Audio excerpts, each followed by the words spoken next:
Hey everyone, it's Logan from SWCPL. Thanks so much for joining us for the second week of summer reading. Our story today is called Hey Water. And before we get started, I want you to think about this question here. How do we use water? So you can pause this video and talk about it, and go ahead and tell me what you thought of. Oh, those are some great examples. So the examples that I thought of, I printed off some pictures. We drink water. We swim in water. That's a really fun one, isn't it? We use water in our garden to help our plants grow, right? We take that watering can or we use the hose. And the last example that I thought of today is sometimes we freeze water so it's not a liquid anymore, it's not runny, it's in ice cubes, right? And we use it to keep our drinks cold. So maybe if you're drinking some iced tea on a nice hot day, you throw lots of ice in there to keep it cold. So those are all some really common ways that we use water in our everyday lives. So this book is called, like I said, Hey Water, and it's by Antoinette Portis. And you see, if you check this book out at the library, it has a medal on it. That means that it was an honorary book. So this is Hey Water. So she's in the bathtub, right? We use water to get ourselves clean. Hey water, I know you. You're all around. There we have water coming out of the faucet into a cup, so they're gonna drink that water just like we talked about. You spray up and down. So we have a sprinkler, those are fun to run in the heat, right? We have the shower head. You trickle, so it's coming out of the hose there. And gurgle, so we have a nice stream. You can kind of float down that nice and gently. And rush toward the sea. So there we have a river. And a river and a stream are kind of similar, right? But the river is much bigger. You cover most of the earth. Salty, surging, and mysterious. So what is that? You see there's a whale in there. And I know that whales are in the ocean. And the ocean covers most of the earth, the planet that we live on. Sometimes you lie quiet and calm. So there we have a lake, right? And we have a lot of lakes around where we are, right? So we can splash and play and yell in you. There we have a pool. Looks like they're having so much fun in their pool, aren't they? I stomp in you and scatter droplets everywhere. We've got a puddle. Sometimes it's really fun after it rains to go stomping in those puddles in your mud boots, right? In the morning, you wink at me from blades of grass. So that's what's called a dewdrop. You can see it right there. When you go out in the morning and you see all those little water droplets all over the grass, that's called dew. Sometimes you slide down my cheek without a sound.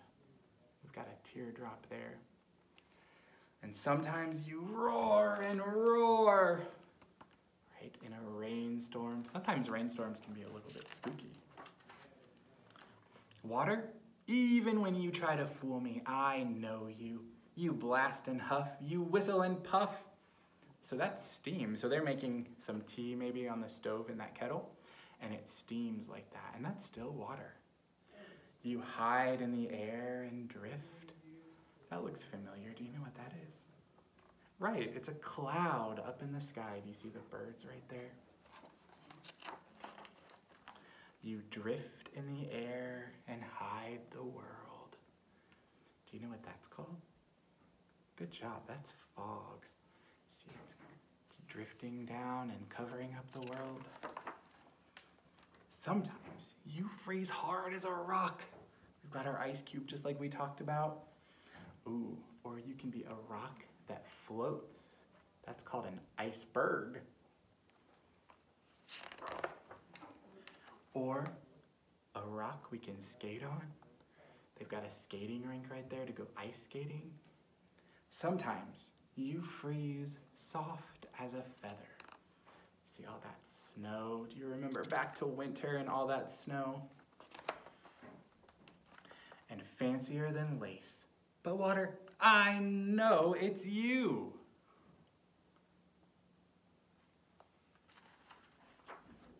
You're hiding in this funny guy, and you're hiding in me too.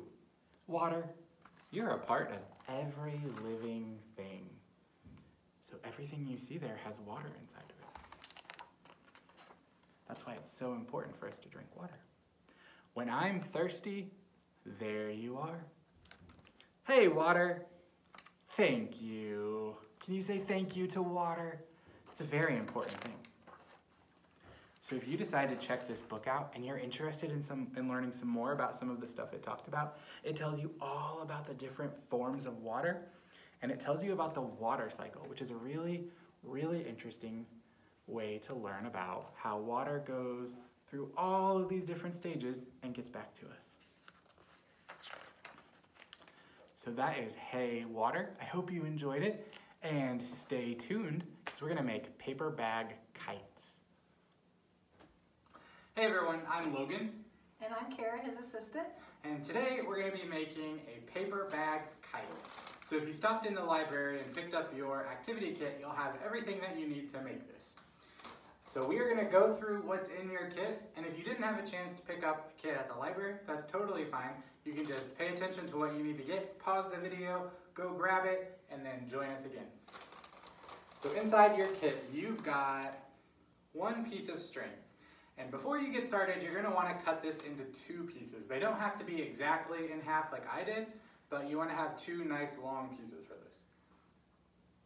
You'll have some streamers. Have 4 of them. Now if you're at home and you don't have any streamers, you can make this without them. It just won't be quite as fun, but it'll still be fun. Then you'll also have some stickers, and this is just to help you decorate. And then obviously you have your paper bag, and we've already gone ahead and folded it for you to get some reinforcement or to make it a little bit stronger. So if you are getting a paper bag at home, you're going to want to fold it over just about 1 inch or 2 at the top to give it a little bit extra. And you're going to want to punch holes. You're going to need 2 holes, and we've already done that for you if you grabbed your kit from the library. Otherwise, you can use a hole punch, or if you're very careful, you can poke a pencil through there. Have an adult do that for you. All right, so Kara's got everything ready over there, and I'm gonna walk you through the steps, and she's gonna do them.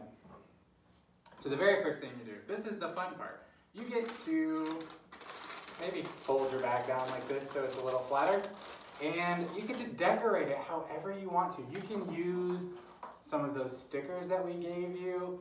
You can use markers or crayons or colored pencils, whatever your adult wants you to use.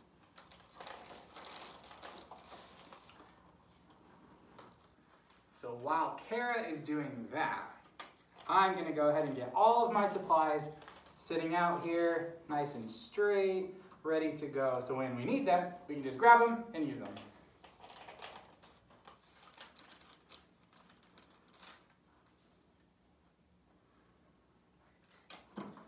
All right, so she's got hers. She's putting her finishing touches on there. So we're going to talk about the next step. You're going to need to get 1 piece of your yarn or string and get it ready to go. This part you're going to need some adult help on because we're going to be tying it. So maybe that's something you've been practicing. You could try it on here. So you are going to take your string and you're just going to pull it through the bag like that and tie it on. Then you're going to take the other piece of the string, or the other end of the string, tie it through the other hole, so it'll make kind of like a handle on your bag. Just like that. That's how it should look like. Beautiful. So if you want to, you could, put it on your shoulder like that, like it's a bag. Maybe it's like your purse, you're going shopping. All right, so I don't have the bag attached to mine, but this is what you'll end up with. Just imagine that the bag's attached there, just like Kara's is. So then you're gonna find this, the end of there, where it makes the U right in the middle. You're gonna take that other piece of string and you're gonna just tie it on there.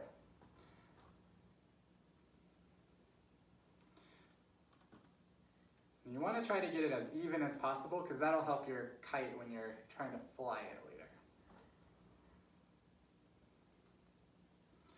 All right, so then when you pull it tight, it kind of makes a Y shape. If you know the letter Y, that's the kind of shape that we're gonna have.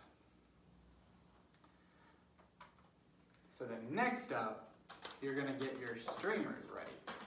Now, it's up to your adult how they want you to attach your streamers to your bag. You can use glue, you can use tape, or you can have them staple it for you.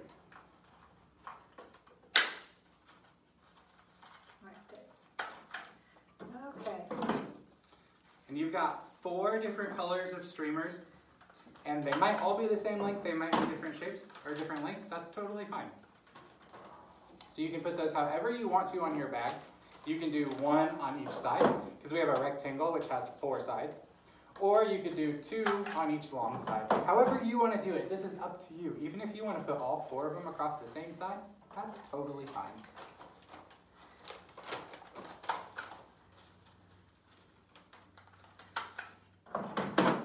So there you have your paper bag kite. That was super easy and fun, wasn't it? I bet yours looks beautiful, and I would love to see a picture of it. So if you want to post it in the comments if you're watching this on Facebook, we would love to see it. Or if you want to take a picture of it, or even bring your kite into the library and show us, we would love to see it.